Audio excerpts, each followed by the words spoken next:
이재명 대표가 그 어제 SNS에 올린 글, 그 아내에 대한 애절한 사랑을 노래한 그런 글입니다. 이제 그 글을 쭉 인용을 몇 군데 했는데요. 제가 읽어드리겠습니다. 이재명이 김혜경 여사에게 바치는 글입니다. 가난한 청년 변호사와 평생을 약속하고, 변호사가 가난하답니다. 가난한 청년 변호사. 뭐 소설 쓰는 것 같아요. 이재명 대표가 문학 청년이었나요? 아무튼 가난한 청년 변호사, 그러니까 좀 말이 어색하게 들리긴 합니다만, 가난한 청년 변호사와 평생을 약속하고 생면부지 성남에서 팔자에 없던 월세살이를 시작한 25살 아가씨. 재판을 받는다며 나서는 아내를 볼 때마다 숨이 막힌다. 혜경아 사랑한다. 죽고 싶을 만큼 미안하다. 혜경아 사랑한다.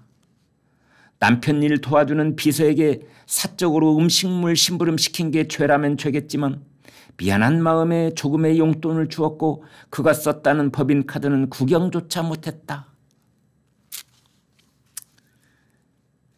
이런 문장을 썼습니다. 남편 일 도와주는 비서에게 사적으로 음식물 심부름을 시킨 것이 죄라면 죄. 그리고 음식물 값은 물론이고 거기에 용돈까지 얹어서 줬다. 용돈을 얹어서 줬다? 아니, 이재명 대표의 부인 김혜경 씨가 왜 5급 공무원 배소연한테 용돈을 줍니까? 아무튼 그런데 표현을 이렇게 썼어요. 이재명 대표가. 음식값도 다 줬다. 심지어 용돈까지 줬다. 그리고 음식 심부름 좀 시킨 것이 죄라면 죄일 것이다. 그 말이 참 교묘하죠. 네. 본인은 눈물을 흘리면서 썼을지 몰라도 그냥 저 같은 사람이 들으면 이재명이라는 그 정치인 말고 그냥 이재명이라는 어떤 글짓기를 하는 사람이라고 했을 때 이 사람은 이렇게 글짓기를 하는구나. 참 교묘하다라는 생각이 들기도 합니다.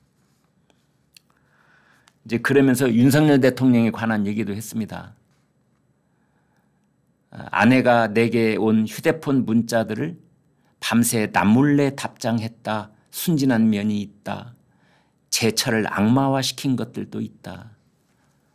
뭐 이런 말들을 또 이제 윤석열 대통령 쪽은 인용을 또 했습니다. 아무튼 이 칼럼의 내용은 우리나라가 묘하게도 여야 영수라고 본다면 이쪽은 대통령, 이쪽은 제1야당, 슈퍼야당의 대표. 그런데 그 두 사람이 아니라 그 두 사람의 아내가,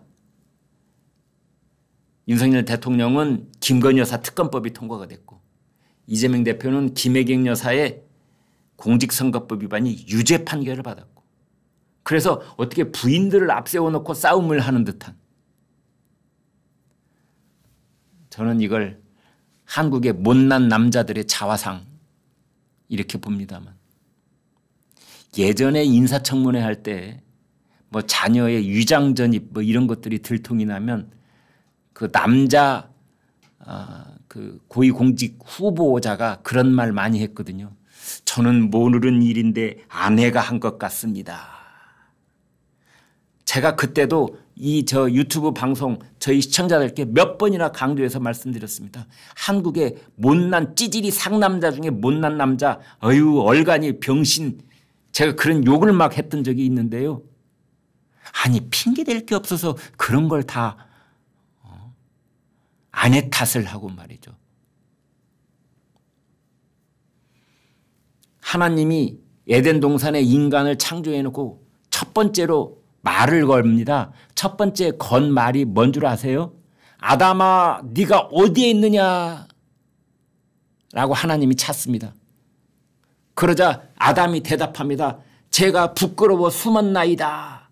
이게 하나님이 에덴 동산에 인간을 창조해 놓고 하나님과 인간 사이에 처음으로 오간 대화가 그겁니다. 너는 어디에 있느냐? 부끄러워 숨었나이다. 그 다음에 얘기가 오가는데 선악과를 먹잖아요. 선악과를 먹었는데 선악과에 대해서 아담이 뭐라고 하느냐? 제 아내가 줘서 먹었습니다도 아니고 여자가 주어서 먹었습니다라고 대답을 합니다. 참 아담도 그러고 보면 그 당시에 참 찌질이한 그런 핑계를 대는 셈이라고 저는 생각을 하는데 아무튼 그 DNA가 어디로 갔는지 알고 보니까 우리 한국 남자들 몸속에 흐르고 있는 것 같아요. 아내 탓하는. 그런 말씀을 드렸던 기억이 나는데요. 이번에는 정반대로 사모곡 하면 어머니 그리워하면서 부르는 노래인데 사부곡도 아니고 사처곡이라고 해야 되겠네요. 아내만 생각하면 눈물이 앞을 가려서 말을 제대로 할 수 없는 그런 상태에 있는 남자들의 SNS 사처곡에 관한 칼럼이 실려 있습니다.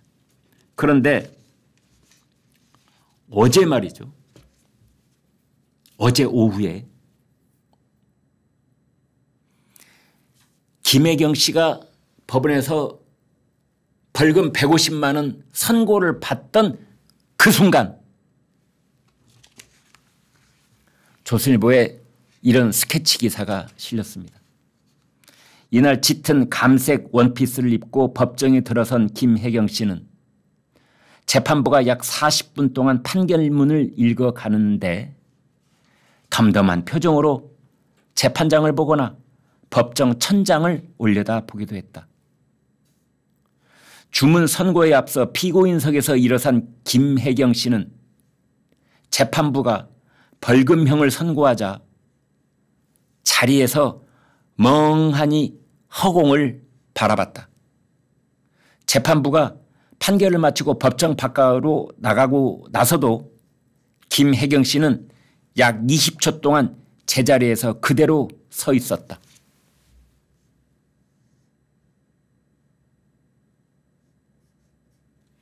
어제 김혜경 씨 재판부가 벌금 150만 원 판결을 하고 판결을 마치고 재판부가 이제 자료 다 들고 재판정을 나갔는데도 그 자리에 김혜경 씨는 20초 동안 멍하니 천장 바라보면서 서 있었다는데요.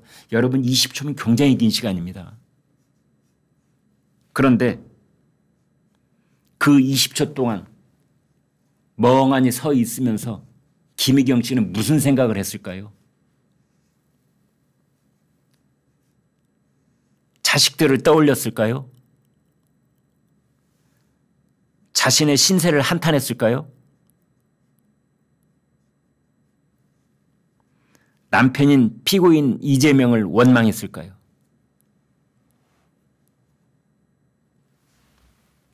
물론 상급심 판단이 달라질 수도 있습니다. 그런데 여기서 중요한 건 상급심으로 갈수록 형량이 감경될 것이다, 줄어들 것이다 라고 보는 것이 일반적인 건데 꼭 그런 것만도 아닙니다. 꼭 그런 것만도 아니었던 사례가 있습니다.